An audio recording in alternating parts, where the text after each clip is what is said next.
ಇದ್ದವು.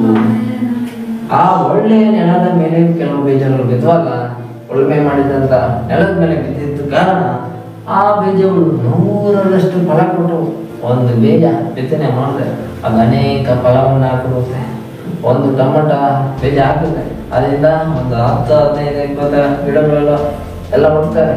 ಅವು ಅದರಿಂದ ಇನ್ನೂ 10, 20, 100 ಗಂಟೆ ಟೊಮಟೊಗಳು ಬರ್ತಾರೆ. ಹಾಗೆ ಒಂದೊಂದು ಬೀಜದಿಂದ ಅನೇಕ 100ರಷ್ಟು ಫಲ ಈ ಒಳ್ಳೆಯ ನೆಲದ ಮೇಲೆ ಬಿದ್ದಿದ್ದರಿಂದ ಬಂತು.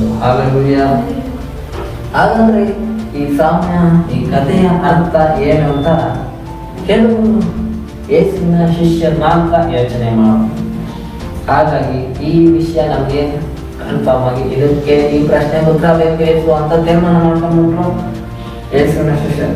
ಹಾಗಾಗಿ ಯೇಸುವಿನ ಶಿಷ್ಯರು ಆತನ ಬಳಿಗೆ ಬರ್ತಾರೆ. 10ನೇ ವಾಕ್ಯದಲ್ಲಿ ಈ ಸಾಮ್ಯದ ಅರ್ಥವೇನೆಂದು ಆತನನ್ನು ಕೇಳಿದಾಗ ಆತನಿಗ ಉತ್ತರ ಕೊಡುವಂತ ದೇವರು ನಮ್ಮ ದೇವರಾಗಿದ್ದಾನೆ. ಹಾಲೆಲೂಯಾ.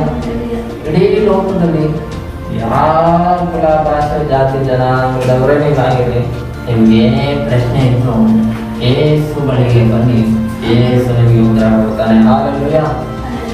ಹಾಗಾದ್ರೆ ಯೇಸುವಿನ ಬಳಿಗೆ ನಾವು ಬರುವಾಗ ನಮ್ಗೇನು ಬರುತ್ತೆ? ನಮ್ದು ಏನೇ ಪ್ರಶ್ನೆ ಇದ್ರು ಆತನು ನಮ್ಮ ಪ್ರಶ್ನೆಗೆ ಉತ್ತರವನ್ನ ಕೊಡುವಂತ ದೇವರಾಗಿದ್ದಾನೆ.